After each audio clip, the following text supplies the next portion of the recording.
Standard 4 देखो, अपना book निकालो, देखो लेसन नंबर 8 सोने की भूख।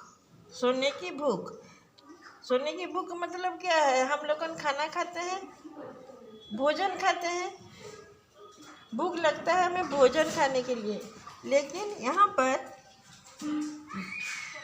भूख लगता है सोने के लिए। सोना मतलब गोल्ड। तो यहाँ पर देखो, यूरोप महाद्वीप में यूनान नामक एक देश है। वहाँ पुराने समय में मिदास नाम का एक राजा राज्य करता था। राजा मिदास बड़ा ही लालची था। अपने पुत्री को छोड़कर उसे दूसरी कोई वस्तु संसार में प्यारी थी तो बस सोना ही प्यारा था। वह रात में सोते सोते भी सोना इकट्ठा करने का स्वप्न देखा करता था। तो ये यूरोप महाद्वीप की कहानी है, जहाँ पर कि एक राजा थे जिसका नाम था यूनान नाम का एक यूरोप महाद्वीप में एक यूनान नाम का एक देश है, जहाँ पर कि मिदास नाम का एक राजा राज्य करता था। तो वहाँ पर वो सबसे ज़्यादा प्यार करता था तो अपने बेटी से, और अगर दूसरी वस्तु है प्यार करने वाला चीज़ देखा जाए तो सोना से। सोना वो चाहता था कि उसके पास बहुत सोना हो और सबसे संसार के सबसे अमीर आदमी वो बने। देखो यहाँ पर भंडार में कितना सोना रखा है कि नहीं? फिर भी वो चाहता था कि और भी मेरे पास सोना हो। एक दिन राजा अपने खजाने में बैठा सोने का ईंट और असरफिया गिन रहा था। अचानक एक देवदूत आया। उसने राजा से कहा, राजन तुम तो बहुत धनी हो। राजा ने उत्तर दिया, मैं धनी कहाँ हूँ, मेरे पास तो ये बहुत कम सोना है। तो एक दिन और हर रोज रात को सोना का कॉइन, असरपिया मतलब कॉइन है, सोने की कॉइन, ये सब सोने के ईंट, और सोना का ईंट मतलब सोच लो हम लोग जो ईंट में घर बनाते हैं वो ईंट सोना का था उसका पास, और असरपिया मतलब कॉइन। तो ये सारे रोज रोज और रात को सब सो जाने के बाद वो जाकर गिनने लगता था कि ठीक है कि नहीं। तो ऐसे एक दिन गिन रहा है, अचानक वहाँ पर एक देवदूत आया। देवदूत मतलब क्या है? भगवान से भेजा हुआ कोई दूत, जो कि वो कहीं भी जा प्रकट हो सकते हैं। घर के अंदर दरवाज़ा खुला हो ना हो, कहीं भी प्रकट हो सकते हैं, उपस्थित हो सकते हैं। तो वहाँ पर वो देवदूत आया और कहा कि राजन तुम्हारे पास तो बहुत सोना है। तो उसने कहा, कहाँ मेरे पास कहाँ सोना है? सोना तो मैं तो और भी धनी बनना चाहता हूँ, मैं कहाँ धनी हूँ? तो सोने के कारण धनी होना चाहिए, लेकिन मेरे पास और भी सोना होना जरूरी है।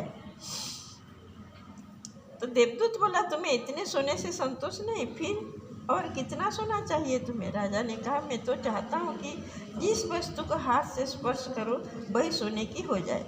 देवदूत हंसा और बोला, अच्छी बात है, कल सवेरे से तुम जिस वस्तु को छूओगे वह सोने की हो जाएगी। तो उसने कहा कि मुझे और भी सोना चाहिए। तो देवदूत ने कहा, इतने सोना होने के बाद भी तुम अगर खुश नहीं हो, संतोष नहीं हो मन में, तो फिर कितना सोना चाहते हो?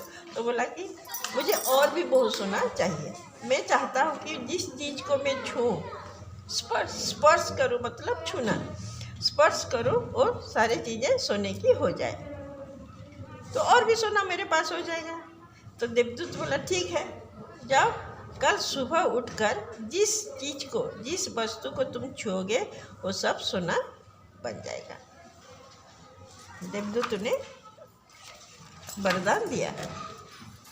उस दिन रात में राजा की नींद नहीं आई।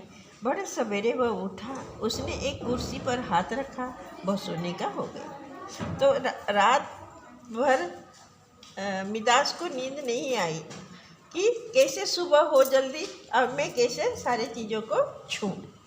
इस बात को लेकर उसे नींद नहीं आती थी। जैसे ही सुबह हुआ वो उठा और पहले तो एक कुर्सी को छुआ।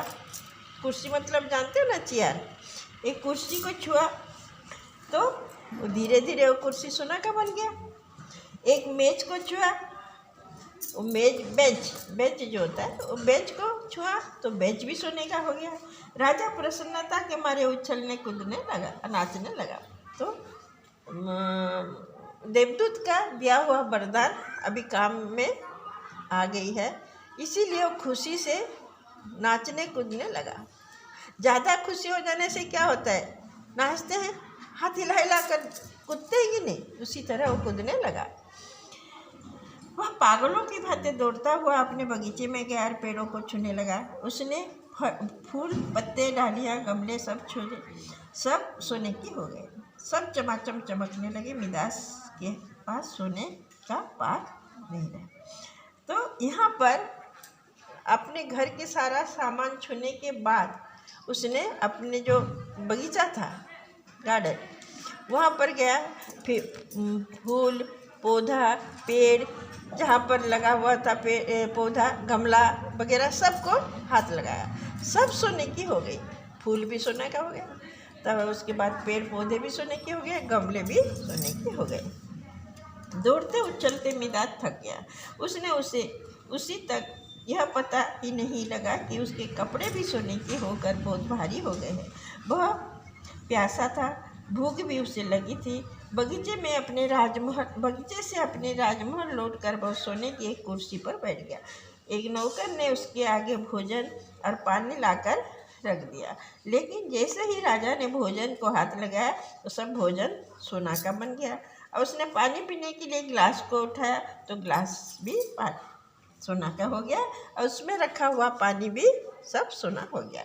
तो यहाँ पर देखो, दिन भर मतलब दौड़ते दौड़ते सारे घर की, महल की जितने भी चीज़ें हैं सब छूने लगा, क्योंकि सब सोना बनाना चाहता था। और सचमुच वरदान की वजह से सारी चीज़ें सोने की बन गया। तो अब दौड़ते दौड़ते इधर छुओ उधर छुओ उधर छुओ, ऐसे होकर उसको थक गया था। थक जाने के बाद उसको भूख लगने लगी, भूख के साथ प्यास भी लगने लगी। तो उसने राजमहल को वापस आ गया, या खाने की टेबल पर वापस आ गया, और उसको देखते ही नौकर ने खाना और गिलास में पानी लेकर आया। तो खाना, जैसे ही वो खाने के लिए हाथ लगाया, वो खाना सब सोने की बन गया।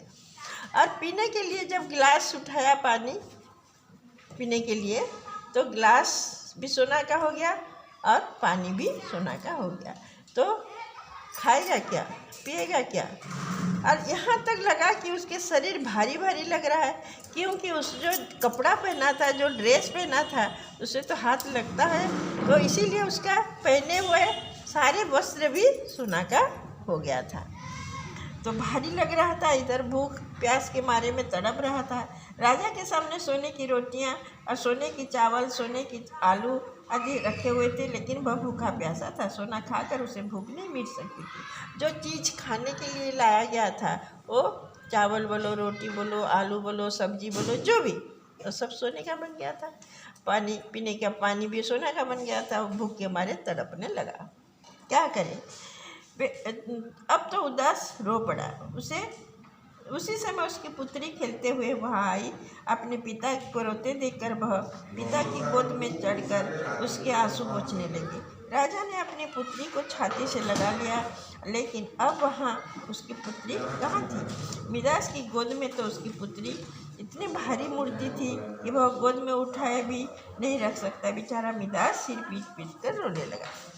उसी समय जैसे भूख में तड़प रहा है बैठकर, तो उसकी बेटी, छोटी सी बेटी थी उसकी, वो आकर उसके पास पहुंची और देखा कि जब पिता की आंखों से आंसू बह रहा है, तो उसने आंसू पोंछने के लिए हाथ बढ़ाया। जैसे ही हाथ बढ़ाया और पिता की गोद में बैठ गया, तो वो भी सोने की बन गया, सोना का बन गया। अब बेचारा मिदास क्या करे? अपनी लाडली बेटी को सोने की मूर्ति बनते हुए देखकर वो और भी रोने लगा।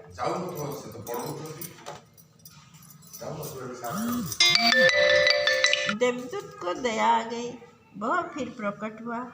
उसे देखते ही मिदास उसके पैरों पर गिर पड़ा और गिड़गिड़ा कर प्रार्थना करने लगा, आप अपना वरदान वापस लौटा लीजिए। फिर उसी समय जब रो रहा है, उसकी सोने की मूर्ति की बेटी को गोद में लिए, तो उसी समय देवदूत वहाँ फिर से आया और बोला, क्यों रो रहे हो? तुम्हारे पास तो, तुम तो सोना चाहते तो कि तुम्हारे पास बहुत सोना हो, तो आज तो तुम्हारे पास बहुत सोना है, क्यों रो रहे हो? तो बोला कि नहीं, मुझे माफ़ कर दीजिए, आपका जो वरदान दिए थे कि मैं जिस चीज़ को छूँ या स्पर्श करूँ वो सोने का बन जाएगा, मुझे नहीं चाहिए सोना, आपका वरदान आप वापस ले लीजिए और मेरे पहले जैसे था मैं उसी तरह मैं रहना चाहता हूँ। मिदास ने हाथ जोड़कर मुझे सोना नहीं चाहिए, मैं जान गया हूँ कि सोने के बिना मनुष्य का कोई काम नहीं अटकता, किंतु एक गिलास पानी, एक टुकड़ा रोटी के बिना मनुष्य का काम नहीं चल सकता। अब सोने का लाभ नहीं करूँ अब सोने का लोभ नहीं करूँगा। और उसने कहा कि ठीक है, मुझे अब पता चल गया कि सोने से ज़्यादा अधिक जरूरी है वो खाना और पीने के लिए पानी, लेकिन वो अगर नहीं होगा तो मनुष्य जिंदा नहीं रह सकता। सोना के बिना मनुष्य जिंदा रह सकता, सोना ना होने से भी हम लोग जी सकते हैं, लेकिन खाना और पानी ना होने से हम जिंदा नहीं रह सकते। इसीलिए मुझे जो वरदान दिए थे आप वापस ले लीजिए। देवदूत ने एक कटोरी में जल दिया और कहा कि उसे सब पर छिड़क दो। मिदास ने उस जल को अपनी पुतली पर, मेज पर, कुर्सी पर, भोजन पानी तथा बगीचे के पेड़ पौधे सब पर वो पानी छिड़क दिया। तो एक कटोरी मंगाया, एक कटोरी में थोड़ा सा पानी दिया, मंत्र पढ़कर दिया होगा, देवदूत है उनको क्या है, मंत्र तो जानते होंगे वो लोग। मंत्र पढ़कर कुछ पानी दिया और बोला कि मिदास तुम जाओ, ये पानी मंत्र से भरा हुआ ये पानी तुम हर जगह पर छिड़क दो, सब पहले जैसे हो जाएगा। फिर दौड़ते दौड़ते मिदास गया, अब पहले तो अपनी बेटी के ऊपर पानी छिड़का, फिर जाके सारी चीज़ों में पानी छिड़क दिया, और उस दिन से वो सोने की लालच जो था उसके मन में वो छोड़ दिया। हो गया।